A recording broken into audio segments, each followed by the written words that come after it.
Muy buen día para todos. Bienvenidos a este espacio de conversación. Antes de iniciar con nuestro tema, queremos presentarnos brevemente para que sepan quiénes están detrás de este podcast. Mi nombre es Mariluz García Corrales y estaré acompañándolos en este diálogo. Paula, cuéntanos quién más hace parte del equipo.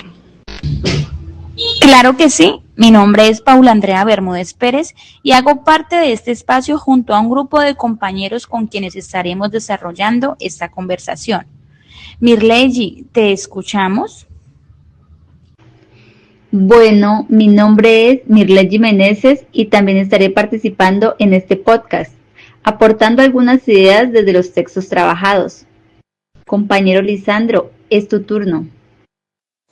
Gracias. Mi nombre es Lisandro Ruiz Jiménez y estaré acompañándolos en este recorrido sobre la educación y sus transformaciones. Sabrina, continúas tú. Claro, mi nombre es Sabrina Bendaño Tete y espero que este espacio nos permita reflexionar. Gracias. Mi nombre es Luz Marina Arias Torres y junto a mis compañeros estaremos compartiendo algunas reflexiones en este podcast. Ahora sí, para dar inicio, le damos la palabra a Mariluz García, quien nos va a introducir en el tema. Gracias, Luz.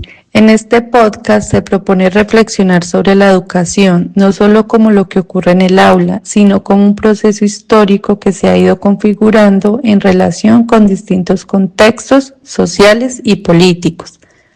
Para empezar, vale la pena poner sobre la mesa una idea que atraviesa todo lo que estuvimos leyendo. Cuando se habla de educación, muchas veces se piensa solo en lo que pasa dentro del aula, los estudiantes, el tablero, las actividades. Sin embargo, al revisar el texto de Ochsenbach, aparece algo que cambia un poco esa mirada. La educación no surge de la nada ni funciona de manera aislada, sino que se ha ido construyendo a lo largo del tiempo, en medio de contextos sociales, políticos y culturales muy concretos. Es como si cada práctica que hoy se tiene en la escuela tuviera una historia detrás, una especie de memoria que a veces no se ve, pero sigue presente. Entonces, Lisandro, cuando uno mira eso, ¿de qué manera el pasado sigue influyendo en lo que hoy pasa en la educación? Pues justamente influye en casi todo, porque muchas de las cosas que hoy se ven normales en la escuela vienen de procesos del pasado. Por ejemplo, la forma en que se organiza la clase, el papel del docente o incluso lo que se considera importante enseñar no apareció de la nada. Tal como lo plantea Ochsenbach, entender el pasado permite explicar por qué la educación funciona hoy de esa manera. Es decir, el pasado no está atrás, sigue metido en lo que hacemos todos los días en el aula. Ahora, Paula, si eso es así, ¿cómo se ve esa influencia en un caso concreto como el de Colombia? Pues en Colombia eso se ve clarísimo desde la época colonial, pues ya que en ese momento la educación estaba controlada por la iglesia y no solo se enseñaban contenidos básicos, sino que buscaban formar personas dentro de un orden religioso y social muy específico. Además, no todo el mundo podía estudiar, era un privilegio de ciertos grupos. Entonces, esa desigualdad que hoy todavía se discute tiene raíces desde ahí, no es algo reciente. Mirley, con ese panorama, ¿qué cambia entonces cuando llega la independencia? Realmente no cambia de forma tan simple, porque según Pérez e Idarriaga, después de la independencia lo que aparece es otro tipo de conflicto. En el siglo XIX se dieron fuertes debates entre liberales y conservadores sobre el tipo de educación que debía implementarse. Por un lado estaban quienes querían una educación más laica, es decir, una educación más enfocada en el conocimiento científico, y por el otro lado estaban quienes querían defender las influencias de la iglesia. Entonces la escuela se convierte en un escenario de disputa política. No era solo enseñar contenidos, era definir qué tipo de sociedad se quería construir, y eso sigue resonando hoy de alguna manera. Sabrina, viendo eso, ¿en qué momento empieza a cambiar un poco este panorama? Viendo eso, ¿en qué momento empieza a cambiar un poco ese panorama?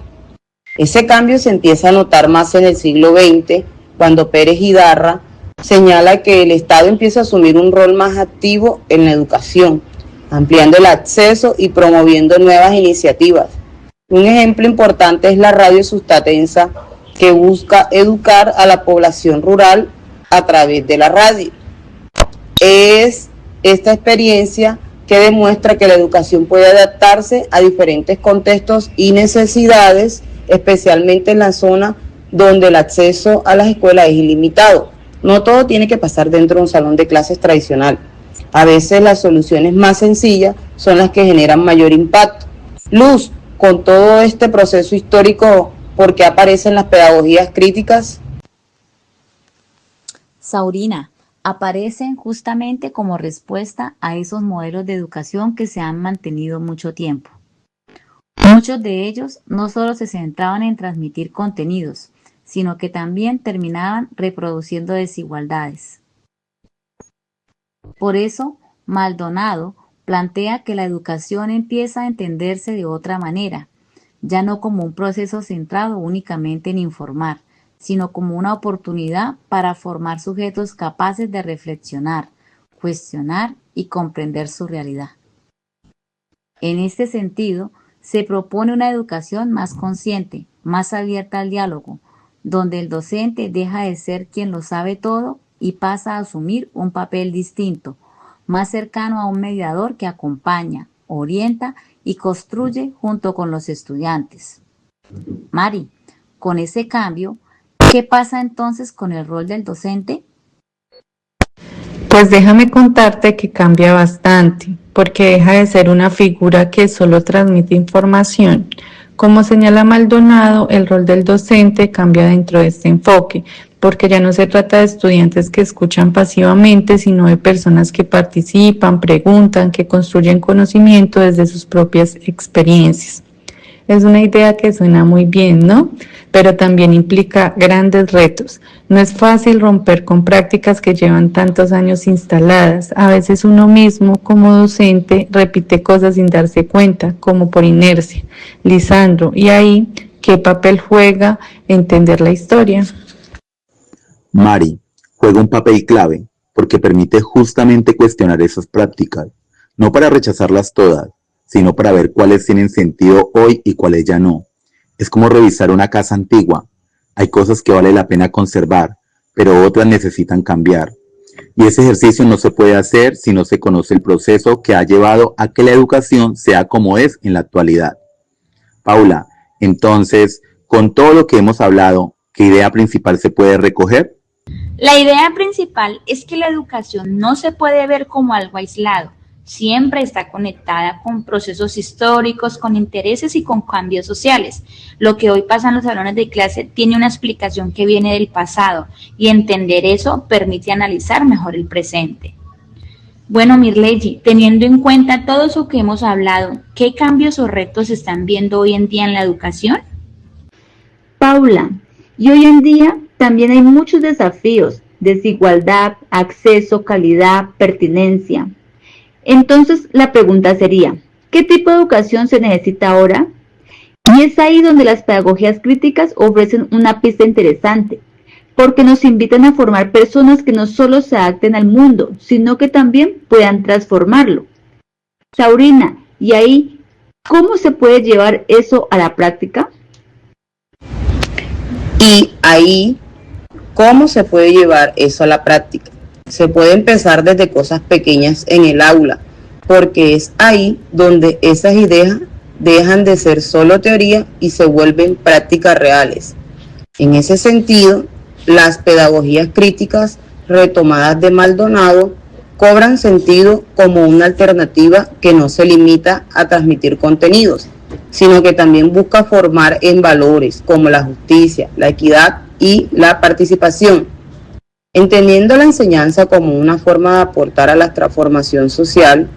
Ahora bien, si no se trata de hacer cambios complejos todo el tiempo, sino de acciones cotidianas, una pregunta distinta, una conversación más abierta, un espacio donde los estudiantes puedan expresar sin miedo.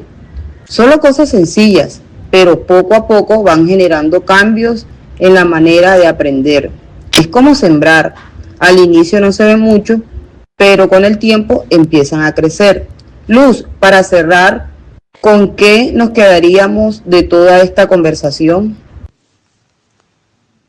Para ir cerrando esta conversación, se puede decir que la educación está muy conectada con lo que pasa en la sociedad, tal como lo muestran Josebat, Pérez e Hidárraga y Maldonado. La forma en que se enseña, los contenidos que se trabajan e incluso las normas dentro de la escuela no aparecen porque sí, sino que responden a momentos históricos, a intereses y a ciertas maneras de entender el mundo.